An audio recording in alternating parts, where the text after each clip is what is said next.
Hello అందరికీ ఈ వీడియోలో cut work blouse cutting stitching ఎలా చేయాలో బిగినర్స్ కోసం షేర్ చేస్తూ ఉన్నాను. కంటిన్యూగా వీడియో చివరి వరకు వాచ్ చేయండి, క్లియర్గా అర్థమవుతుంది.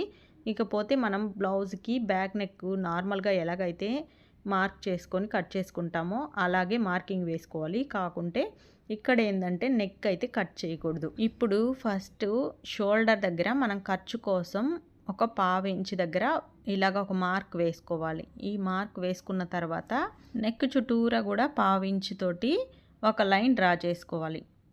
బక్రం షీట్ మీద కన్నా కూడా క్లాత్ మీద అయితే మీకు నీట్గా కనిపిస్తుందని ఇలా క్లాత్ మీద డ్రా చేసి చూపిస్తున్నాను. సేమ్ యాజ్ టీజు ఇలాగే బక్రం షీట్ మీద కూడా డబల్ ఫోల్డ్ వేసేసి మార్క్ చేసేసుకుంటే అయిపోతుంది. ఇక్కడ నేను మార్క్ చేశాను కదా, ఇలా చేసిన తర్వాత అన్ని వైపులా 2 ఇంచు ఖర్చు ఉంచుకొని ఇలా ఒక లైన్ డ్రా చేసుకోవాలి. ఇప్పుడు కట్ వర్క్ కోసం బ్యాక్ నెక్కి ఏంటంటే ఇక్కడ నుంచి స్టార్ట్ చేయాలి. ఫ్రంట్ నెక్కి అయితే షోల్డర్ దగ్గర నుంచి, బ్యాక్ నెక్ అయితే కింద నెక్ దగ్గర నుంచి మనం రౌండ్స్ అనేవి గీసుకోవాలి.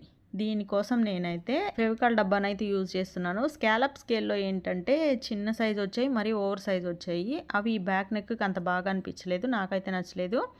హ్యాండ్స్కి అయితే ఓకే, అందుకని ఈ డిజైన్కి ఇలాగా ఈ డబ్బానైతే యూస్ చేస్తున్నాను. మీకు నచ్చినట్లు మీరు ఏదైనా యూస్ చేసుకోవచ్చు. బాటిల్ క్యాప్ కానీ, జెండు బామ్ డబ్బాది కానీ, ఏదైనా కానీ స్కేల్ అయినా యూస్ చేసుకోవచ్చు.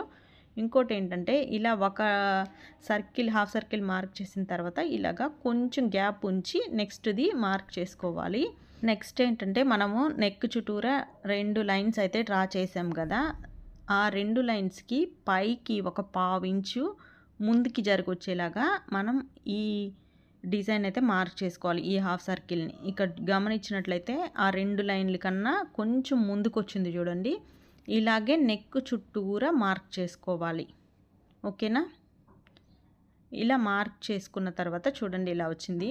ఫస్ట్ది కొంచెం లైన్ మీదకి వచ్చింది, మళ్ళీ సరి చేసుకుంటాను. తర్వాత పైన చివరికి వచ్చేసరికి మనకి హాఫ్ సర్కిల్ అంతా సరిపోదు, సగం మటుకు గీసాను ఇలాగనమాట. ఇలా గీసిన తర్వాత చుట్టూరా 2 ఇంచులు ఖర్చు ఉంది కదా, దాని వరకు కట్ చేసేసుకోవాలి. ఇలా కట్ చేసుకున్న తర్వాత దీనికి మిడిల్లో ఇక షోల్డర్ దగ్గర చిన్న టక్స్ పెట్టుకోవాలి. ఇప్పుడు షోల్డర్ దగ్గర ఇలా పావు ఇంచు తోటి మార్క్ చేసుకొని ఈ లైన్ వదిలేసి మిగతాది కట్ చేసేసుకోవాలి.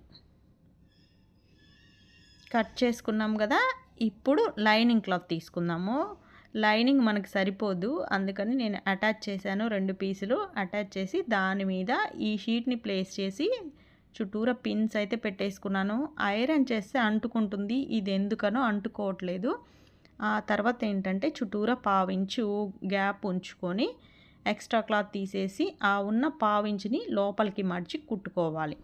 ఇప్పుడు blouse main fabric, lining fabric attach చేసేసుకొని బ్లౌజ్కి రైట్ సైడు మనం ఈ లైనింగ్ పీస్ని ప్లేస్ చేసి మనం ఈ బక్రం షీట్కి 3 ఘాట్లు పెట్టుకున్నాం కదా, అవి బ్లౌజ్కి కూడా పెట్టుకోవాలి. 3 ఘాట్లు ఒకదాని మీద ఒకటి, బ్లౌజ్కున్నవి ఇవి సేమ్ ఒకదాని మీద ఒకటి వచ్చేలాగా ప్లేస్ చేసుకొని పిన్స్ పెట్టేసి కదలకుండా ఇప్పుడు మధ్యలో ఇలా పైనుంచి మధ్యలోకి కుట్టు వేసేసుకుంటే 2 కదలకుండా ఉంటాయి. ఆ తర్వాత ఒక వైపు నుంచి ఫస్ట్ కుట్టుకుందాము. ఈ ఒక వైపు కుట్టేటప్పుడు ఏంటంటే ఈ బక్రం షీట్ మీద కుట్టు వేయకుండా దాని అంచున కుట్టు వేసుకోవాలి. ఇలా అన్ని వైపులా కుట్టు వేసేసుకున్న తర్వాత ఎక్స్ట్రా ఉన్న క్లాత్ని ఒక పావు ఇంచు ఖర్చు వదిలేసి కట్ చేసేసుకోవాలి. ఇలా కట్ చేసుకున్న తర్వాత చిన్న చిన్న ఘాట్లు పెట్టేసుకోవాలి అన్ని వైపులా. కుట్టు తెగకుండా ఈ ఘాట్లు అనేవి పెట్టుకోవాలి.